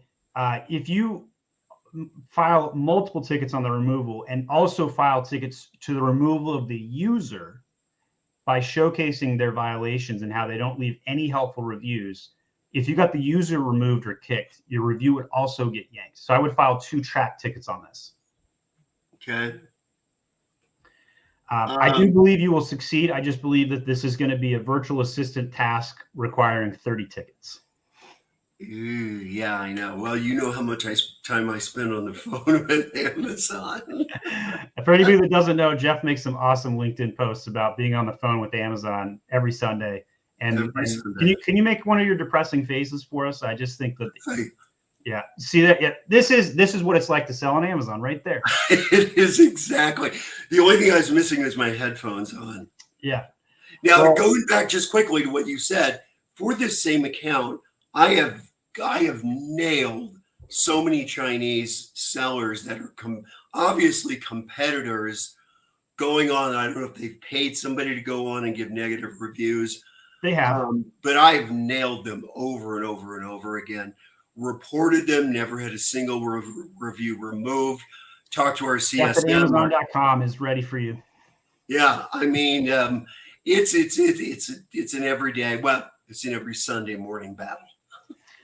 Yeah, I mean, weekend tickets work better, so you're doing something right. Yeah. But it's an economy of scale issue. It's a culture of escalation. They're understaffed. They just laid off 12,000 people this morning or yesterday. So there is just more to come, unfortunately. And it's going to be harder and harder to be an Amazon seller. It's job security for me and you. We support Amazon brands, but it's dirty work. We are the garbage man of Amazon. Oh, that post you did this morning about Amazon holding up the prime sellers as a baby and then the new sellers underwater. It's perfect. It's one last quick comment. I've been working hard to get A+ premium for 3 months now. In December, we worked really hard. We have 23 approved submissions. Every single ASIN has a brand story. Keep submitting new submissions and keep requesting access by ticket. We still haven't gotten it. $40 million company, they won't give us access. Oh my gosh. It makes sense. Well, the very first person we talked to today was Fahad, and he talked about whether premium was even worth it because you lose some text modules. So that's how you're going to sell it to that brand. Is say, well, at least we get 500 words of copy embedded. But it's totally worth getting. I would recommend it. It is 100% worth getting. All right. Thank you, Steven. Thanks for coming on, Jeff. You're a star of the show. We got Jen next. Thanks for waiting. I jumped Matt and Jeff ahead of you. Jen, how can I help today? Hi, Steven. Thanks for having me. So I create a yearly wall calendar. I draw it myself. It's my own product. Each year I create a new ASIN. But lose reviews because I think in my head that you can't like replace a product. How many variations do you have each year? 2. Do you have them parented? I do not. Okay. All right. So I understand where you're going to go with this, but what's your question? I want to keep the reviews from last year. Okay. And just keep that listing going instead of starting from scratch each year. This is doable. It's in the gray zone. And my advice to you would be go ahead and do a duplicate SKU on the same ASIN. Ship the new inventory onto the new SKU and maybe put the year on it so you can keep it straight on the back end. And when the year switches over, whenever you want to start selling the new product, you will close the SKU with the old inventory and return that inventory. And in theory, the inventory will not cross over and mix. Can't guarantee it, but that's how it's supposed to work. And then the question then becomes, when do you switch over the content? When do you switch over the inventory? And that's going to be your decision to make. So if you know that December 26th is the day you want to do that for whatever reason, then every year you'll have your shipment made in November for the new calendar or whatever date you might. The constraint to doing what we're describing is you will not be able to sell both products at the same time. That's fine. Are you okay with that? 100%. Yeah. Okay. So now let's say you have your 2022 calendar up and you want to repurpose, say, 2021 or 2020. You could right now. And what you would do is a couple of things. So you could merge the listings at this point. That'll be a little difficult. It's probably an 8 out of 10 on difficulty level. And then that would get the reviews to combine. And I mean physically merging the listings. Gray zone for sure. The other thing you could do, white hat, would be to just simply parent them all together. And I don't know if in your category whether the reviews will combine, but you might want to test and just see what happens. So instead of trying to repurpose an old ASIN, what you would do is just simply make the new one, add it to the variations, call it the same year. There's going to be a crossover point where you have both SKUs active for 1 or 2 months. And then people will start buying the new one. You stock out of the old. But in theory, the reviews stay and the parentage is still combined. Okay. So I think either of those options will work. The parentage option is the least amount of work. The merging and the repurposing is a lot of work. So depending on which of those two sounds more interesting, you got a couple choices. Well, the least amount of work sounds more interesting to me. Okay. It's also more white hat. So what you're going to do then for your homework, download a CLR report. Have you ever done that before? No. Okay. It's a category listings report. And if you just type in my Amazon guy CLR report, I believe my video will come up. It does. I just tested it myself. So I'm going to pull this up on screen. Oop, wrong person. Let's see. There we go. Okay. So if you type in my Amazon guy CLR report, this video right there, how to back up your Amazon catalog, CLR listings. You'll also be able to see my star Dustin sit behind me the whole time, just staring at me blankly. But in here, this video will show you how to download it. Then what you're going to do is you're going to do a re-upload with the parentage created. You're also going to need to watch my video on how to create a parentage, and then you'll re-upload the data. But if you do it in this order, it's ideal. Backup data, then do the parentage file, reload it, and go from there. Wonderful. Thank you so much. I have one quick Sneak question. it in. Go ahead, Jen. I have closed the listings for 2022 calendars, but they are still selling. And then people return them. When you hit close listing, did you close everything on the back end on the inventory page? I just hit close listing. So that should prevent it from selling unless you have multiple SKUs that maybe one's not closed. No. Did anybody else source your product? Did Amazon buy any returns, anything like that? Any multiple sellers? No. Okay. I would have to see this one physically to be able to know how it's still selling beyond that. But it may not really matter that much. It doesn't matter. It's just weird. It is weird. The returns, though, suck because those people out there are probably returning an unusable product, which hurts you. But the good news is there are not very many bad people in the world that do that on purpose. So cost of doing business on this one in your category, I think. Great. So well, probably not too much to concern about this one. But I think the other things we talked about will definitely help you grow your sales this year. Appreciate it. Thanks so much. Happy New Year. Thanks for coming on today, Jen. Thanks. Bye. See it. Calendars. very unique business model. Always have to come up with a new product every year. Michael, I believe, is next. We got a couple Michaels on the back end waiting in queue. We did Michael once already, so I'll come back, Michael, if you got a second question. Francisco, no longer here. So I guess we are going to be able to go to Michael for a second question. So we got a few people on the back end here. We've got Michael, Kay, Charles, and Junaid. If any of you guys want to ask a question today, please post it in the chat, have your webcam on, and we'll get you on. Michael, question. You got another one? I didn't have another question. I was just listening to the whole event. Sorry. Oh, okay. Sorry. All right. Well, welcome back and see ya. Thank you. We'll see you later. We'll remove Michael. So if we have anybody else ready on the back end, while we're waiting for our next guest, I'm going to go look at our written questions and see what I can answer there and see what we can do for most valuable. If anybody still wants to join us, we will take another guest or 3 on the back end. Just join the StreamYard link. I know you've got a question, Claudia, but you're not on the video and you haven't typed it out. So I was wondering how to add a product via upload. Do I need Excel? Yes, 100%. You're going to need Excel, Claudia. And if you're not familiar with Excel or own it, you may want to hire out for that. It's a lot of things you got to learn and work on. Hey, Claudia, you don't look. Hey, can you hear me? Well, yeah. I'm under another account. I suspected that might be the case. All right. Yeah. Okay. So here's it. I'm very new to Amazon and selling, the Amazon seller and all of that. So I have a product that's not been added to Amazon. It's this one. It's a supplement. Pretty much made it from the ground up with a laboratory. Congrats on getting off the ground. Yeah, thanks. But here's the thing.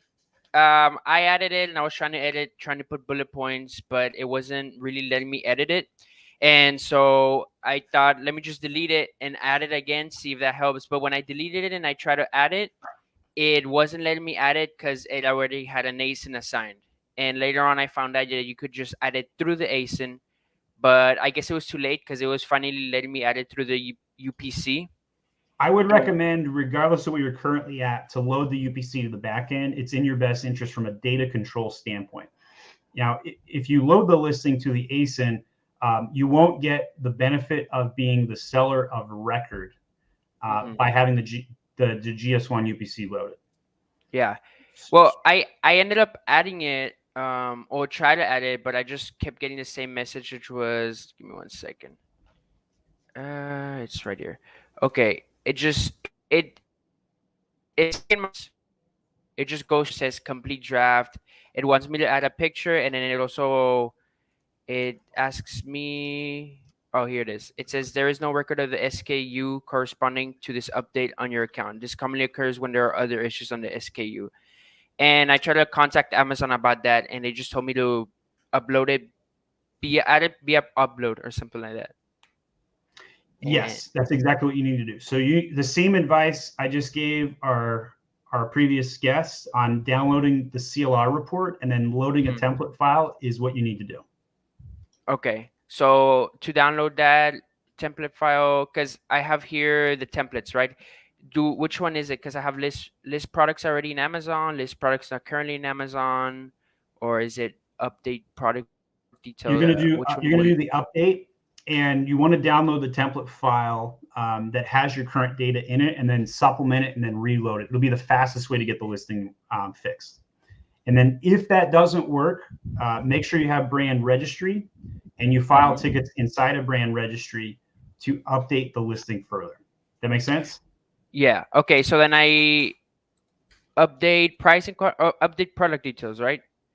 Correct. That's the one I should go to. But here it says with the product template, where do I download the product template, if you don't mind me asking? So what I want you to do is I want you to Google My Amazon Guy CLR report.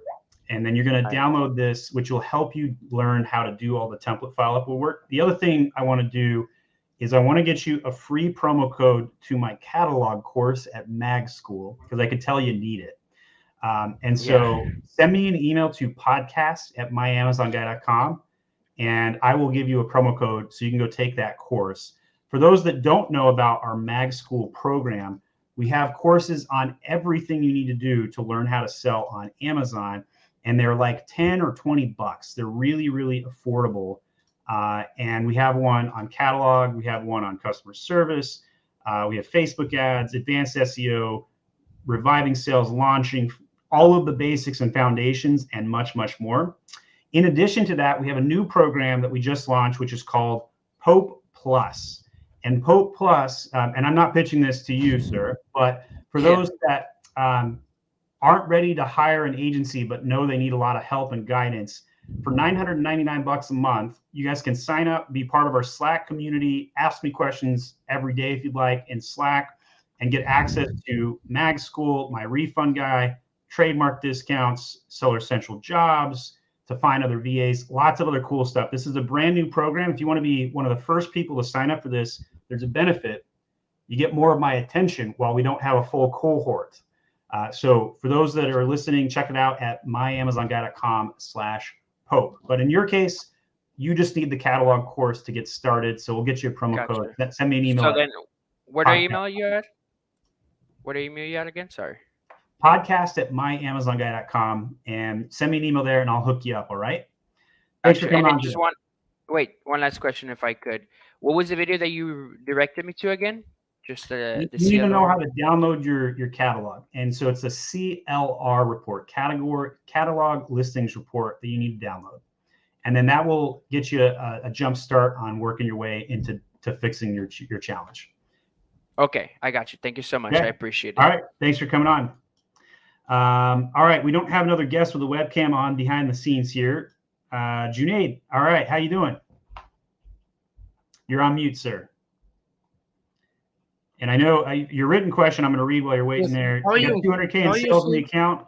Cool. Welcome on. I'm good. So I'm basically from Pakistan, and I'm doing FBA services for my clients recently from 2 years. And I have generated, like you can say, multiple accounts, a couple of sales, like 200K sales on my Seller Central, lastly my client. So my question is, I have been facing an issue in standard storage size inventory. How can I increase that size to increase, to send more inventory to FBA? I have like research regarding that topic, but basically the like information which I have collected, I inputted it and tried to connect with Amazon Sales Support, but it didn't work. So there's two constraints. One is the IPI score. What is your IPI score? It's like I don't give me a second. No problem. I'll let you look that up. The second constraint is restock limits. So you heard a couple of guests have talked about restock limits today and some inventory challenges. We as sellers don't have a lot of control over restock limits. This has everything to do with Amazon being understaffed. The IPI score, all sellers have control over, and I'm starting to get hiccups here. And the control that you have is to make sure the turns, you're not leaving inventory sitting at FBA too long. In the past, I would have recommended to keep 2 months of supply at Amazon. Today, due to the restock limits and IPI score, it's closer to 30 days in stock, which leads to restock challenges and going out of stock. So you need a 3PL to kind of sit on some inventory. You got to have FBM as a backup. There's a lot of challenges that didn't exist 5, even 2 years ago, quite frankly. All right. So Junaid, did you find your IPI score? Do you need help navigating? Yes.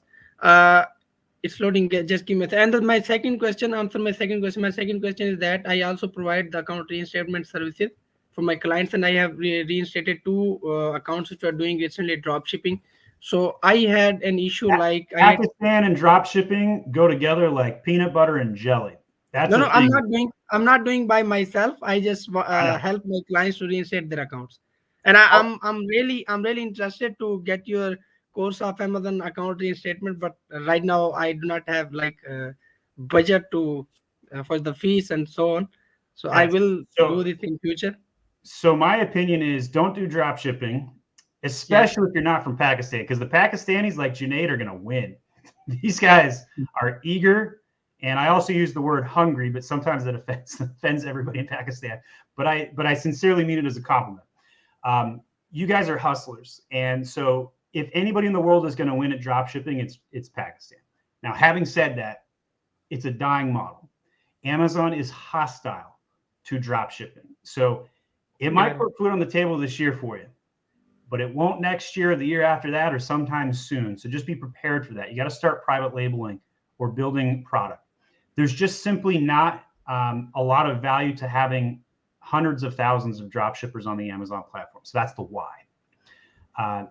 There's value to having a couple of thousand drop shippers, but not millions of them. And so Pakistan is like an extra million drop shippers have entered the ecosystem, and there's just too many now. So Amazon is going to suspend drop shipping accounts with hostility. And I'm really sorry to tell you that because it might burst your bubble in terms of your direction. But do it for now. Be prepared for the suspension. And then following the suspension, start private labeling. How you see the wholesale? Like it's normally on peak in Pakistan. I used to do wholesale. And one more thing, I want to apply for the job section of yours, and I'm recently looking.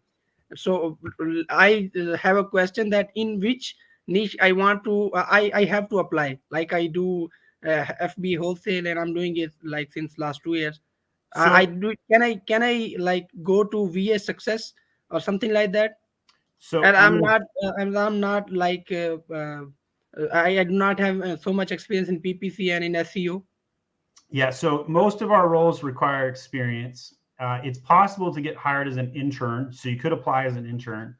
The drop shipping experience will not help your application at My Amazon Guide, and it's because it's not as relevant to our clientele. But anybody that wants to apply, this is open to everybody in the entire world. myamazonguide.com/jobs. You guys can apply if you'd like. We use Culture Index to help us figure out the people that are culturally fit that will help our clients. You can see that's posted right in there. We have had 54,000 people apply to My Amazon Guide in the last 12 months. Very difficult to get a job here, just to set expectations.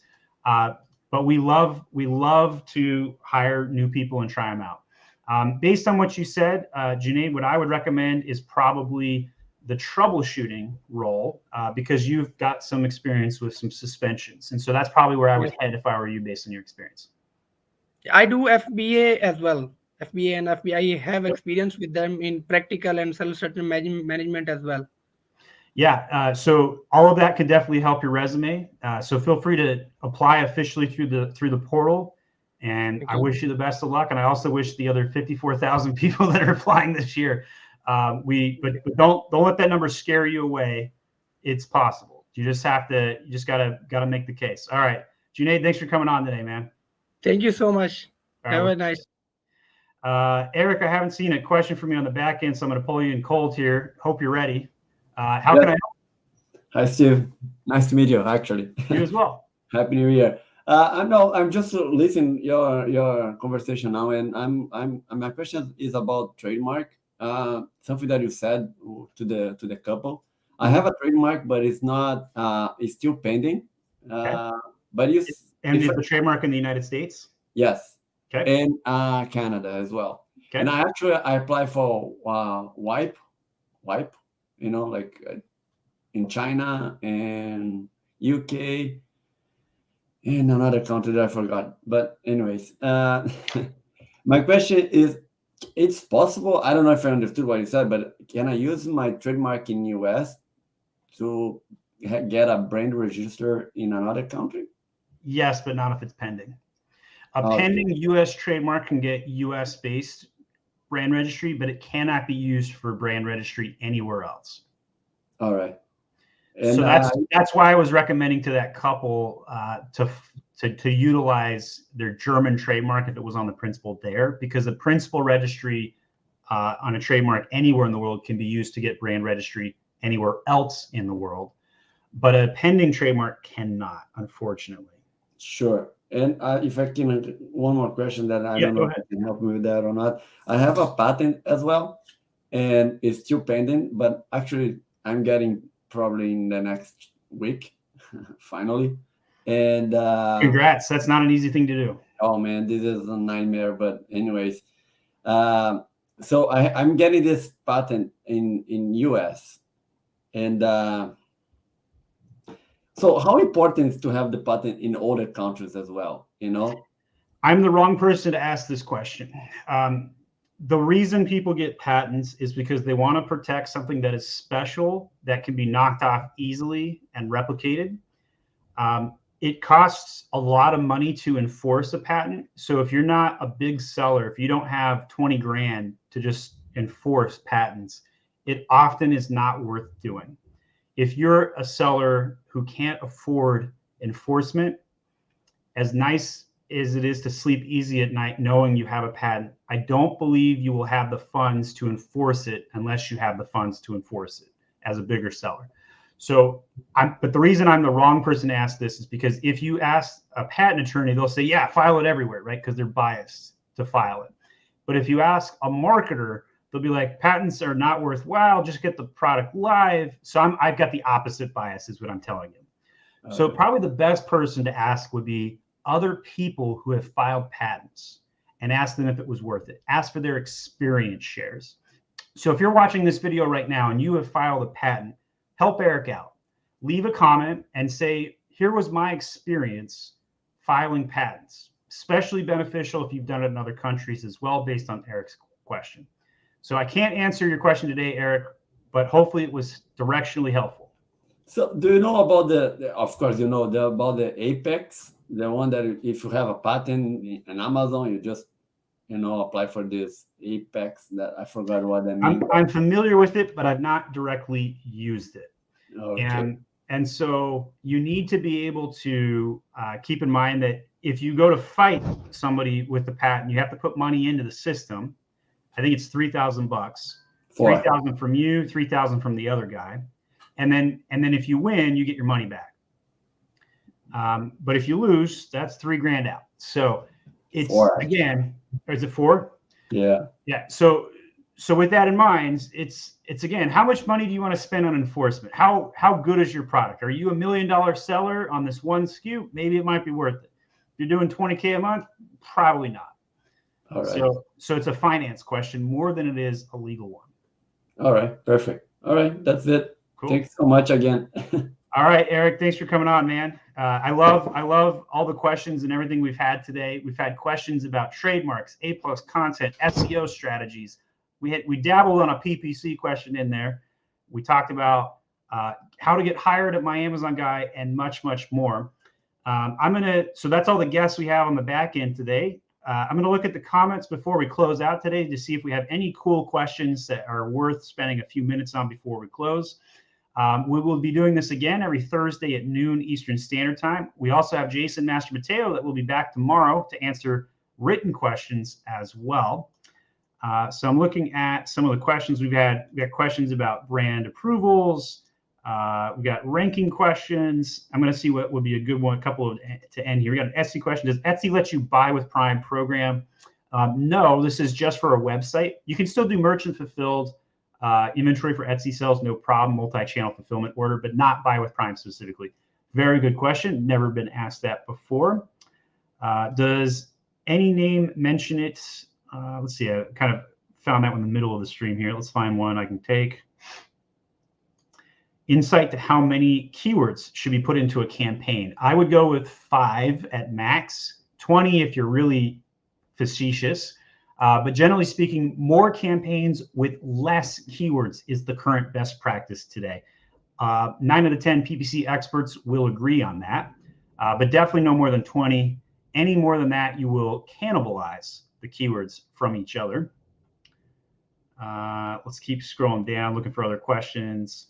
Raj says, wish I could be part of your company. Hope you put an application in over at myamazonguy.com/jobs. We hire a lot of people out of the Philippines, Pakistan, US, Mexico, and 10 other countries around the world. A lot of people talking to each other, helping each other solve their own problems today. Love that chat between AVI and MT. Great stuff there. Malik says, we need answers. I'm working on it. I'm working on it today. Is SEO done on a SKU level for a variation listing? This is a good question. I get this every 6 months.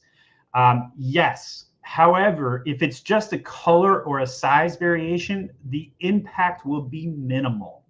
If it's a very different product parented together, maybe it's a style variation, for example, I would recommend focusing on this. The larger your catalog, the less likely you'll care to hyper focus on those variations. But if you are, let's say you got 10 products and they happen to all be on the same parentage, I would have 100% unique SEO copy on every single one of those. Ginger asking for some parentage videos. So let's see what I can find. So I have 1,500 videos, which is why you guys see me pull out of my rabbit hat all the time, random answers to everything. So I typed in parentage, my Amazon guide. Let's click on the video link here. Here's a couple of things. Here's one about titles. I have a Q&A where I talked about parentage, phantom parentage, parentage theme changes. It's always the UPC field. Why you need Amazon parentage and how variations are explained. This is probably the best one to start with if parentage is new for you. I will go ahead and link this one directly in the chat. Parentage video for Ginger there and many others that asked. I probably need to do more parentage videos. I haven't done it in a long, long time. Barstash says, rank 3,500 keywords to now just over 1,000. Question is, how do I get back to the 3,500? You need sales to get sales. So it sounds like you indexed for them, but you didn't rank high enough that they weren't relevant. Rotate the copy of the listing. You may benefit from our reviving sales course on Mag School as well. I would recommend that one for this particular issue. But essentially, you need to refresh the listing to index for more keywords. Advertising campaigns would also be viable. Let's see here. Sorry, pulled up the wrong thing.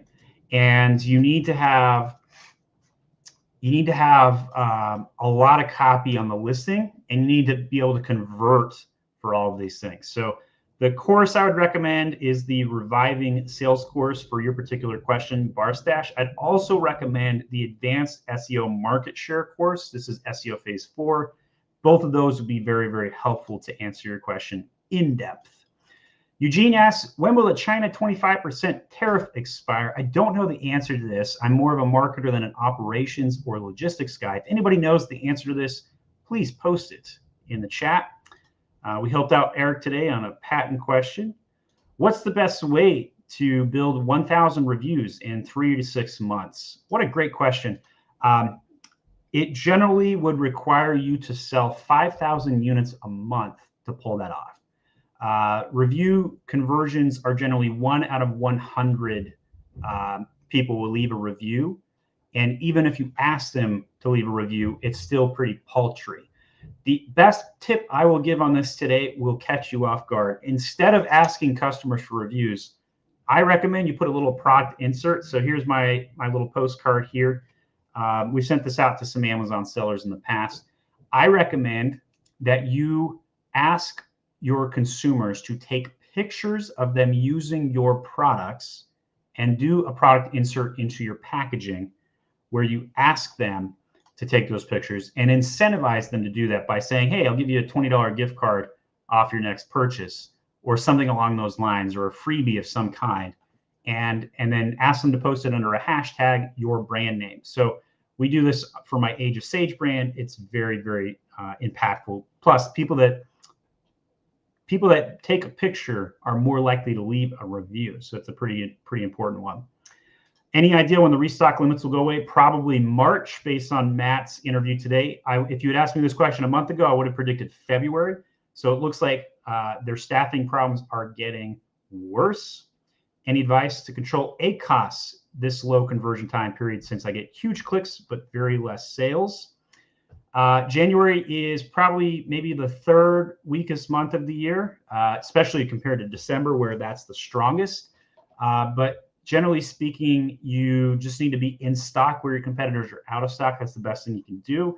Other than that, it's generally a weaker month, and you're gonna pull back some of your ads. Try and make your ads go farther by lowering your bids so you get more clicks for less cost. Matthew says, I had a new client send their first set of inventory to Amazon. They found out there was a defect in their inventory, so they're removing it to preserve the HM period, honeymoon period. Should we close the listings? Yes, especially if you don't have good inventory right now. There's no reason to have the listing open. If you still want to sell the product while you're trying to switch it out, I would leave it on. But honestly, if you want no sales, I would close it for sure, no question about it. Mohammed says, your content is always helpful. Love you, man. You're the best. I love comments like these. Thank you so much. They make me feel good. It makes me want to keep doing this video content. Those of you that want to support the channel, you can go to myamazonguy.com/swag, and you can purchase a t-shirt or a hat, or you can link to some of my product. I sell soap and holsters and other things. So feel free to pick up a t-shirt or a ball cap hat if you want to support the channel, or just simply donate directly through YouTube, like you saw Matt did earlier today. You can also subscribe to our channel. Hit that subscribe button inside of YouTube and become a paid member as well. We really appreciate all of that stuff. That is our show today. I've really enjoyed everything that we've done today. If you guys haven't yet, hit subscribe to the YouTube channel. Subscribe to our email at myamazonguy.com/subscribe. We'll send all kinds of advice on how to do clever things to grow your sales this year in 2023. If you have a request for a topic that we haven't covered yet, leave a comment on this video, especially if you're watching the replay. I go back, I read every single comment, and I make additional content based on what is asked for. My name is Stephen Pope. I'm the founder of My Amazon Guy, and we're here to serve you as Amazon brand sellers. If it's not me against you, other agencies out there that also watch the content, it's not me against you, other Amazon sellers who sell similar products. It's all of us against Amazon. That's the catchphrase I hope I'm known for, because it is a lot of work to beat Amazon at their game. That's the podcast. We'll see you guys next week. Cheers. Happy New Year.